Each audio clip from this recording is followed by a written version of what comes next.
not consumed in the manufacture of other goods, but they are consumable items.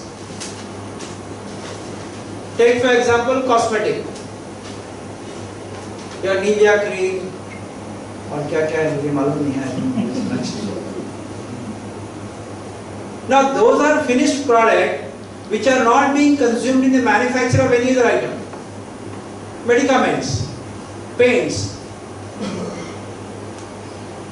The manufacturer, what they do today is, they from their factory, they clear the goods to the godown on payment of duty. There they don't take any registration, because when they sell it to a wholesaler, the wholesaler doesn't ask for an excise duty paying document. Therefore, wholesaler doesn't have excise duty paying document on the stock which is lying with him. Now, such manufacturer also will have stock as on 31st March 2017 of the duty paid stock. These manufacturers also will obtain a registration with respect to depot, because now the incidence of tax is not on manufacture but on supply of goods.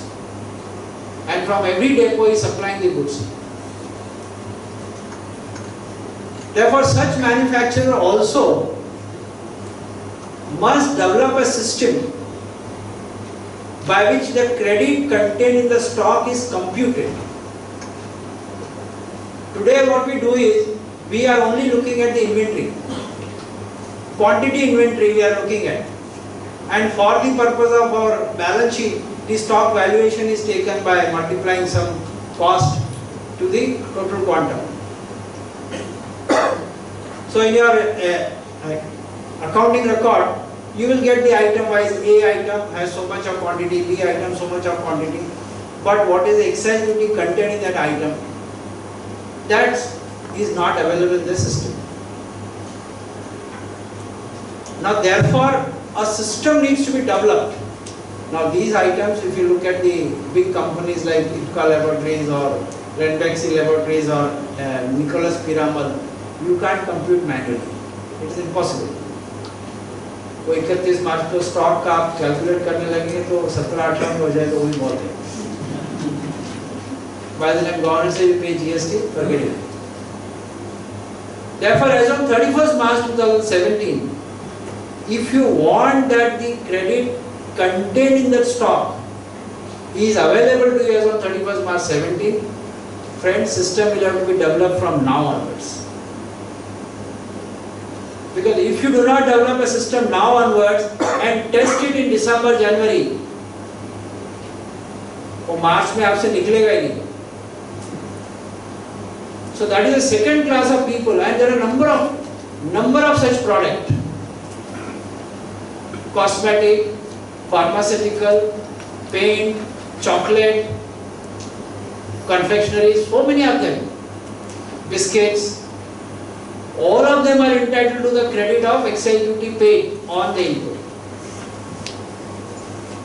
And if they don't wake up and start developing the software now,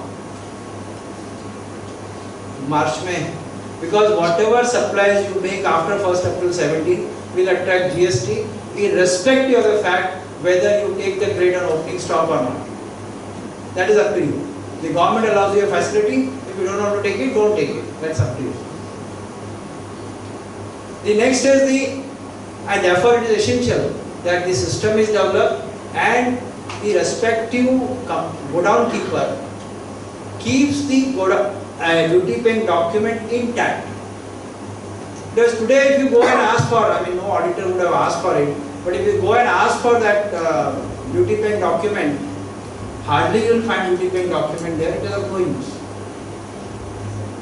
But then, as on 31st March, it will become very, very important document for the purpose of availing the credit. How trader will take care of this? Yeah, I am coming.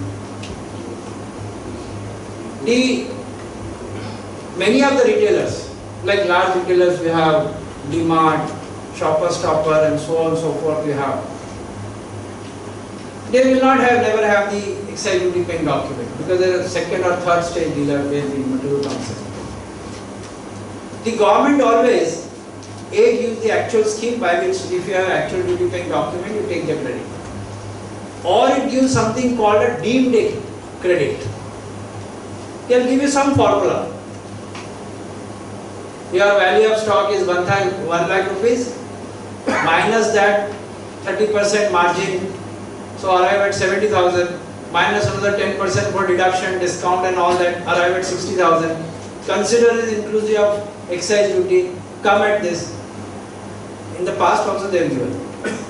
In the textile market, textile segment, this is the main formula they have given, they have been giving. But if you compute the actual tax and the formula tax is nearly 75% of the actual. So if you want to be happy with 75%, there is no issue. You can continue the way you are liking. And then I take the credit based on the formula which is there. Why I am saying now is they are all chartered accountants. The other trouble which arises is very often, in order to show a particular amount of income tax or taxable income only, we show the stock figure as a lump sum amount. In many cases, the chartered account tells the SSC, sir, वो तो gross profit 50 lakh आ रहा है, वो stock कम थी करिए, stock को कम करो. So whatever may be a stock, the stock is shown 30 lakhs, 25 lakhs, whatever is shown. It's never computed item wise. Well, when you take the credit equivalent to stock of 2 crore, then also see that 2 crore is reflected in the balance sheet. नहीं तो इधर तो credit ले लिया है और balance sheet में stock ही नहीं. So whatever you want to do that exercise, do it right from beginning today. वो IDS, BDS सब चलते रहेगा. They can do it today. Otherwise, at the end of it, and you have to take the credit on the 1st April itself. At that point of time, you will not be able to estimate how much is to show. That is the issue here. Same way is an exempted goods. When we manufacture exempted goods, there are so many goods which are exempted in pharmaceutical, in the other trades. We do not insist, the purchase department never insists upon the duty paying document. And therefore what happens? Today storekeeper also doesn't insist upon the duty paying document. This is exempted, uska credit nahi lene ka, what is illegal. But again the same thing, as on 31st March 17, not only the stock lying in factory, but stock lying anywhere in the godown, you will get the credit. And for that purpose, you must have the document right at the beginning. Now, it's not easy to change the practice. So you can't tell the purchase department, कल से वो duty paying document लेके आ जाओ. Because he also have to look for the supplier who will give him the duty paying document. Like a builder. I mean, for cement and steel, they have never taken the grade ages. Now you have, earlier you had in the construction services, you have the tax payable 1% VAT with no credit of cement, steel, वगैरह वगैरह, and 3.5% service tax with no credit on input. That is a structure, 4.5%.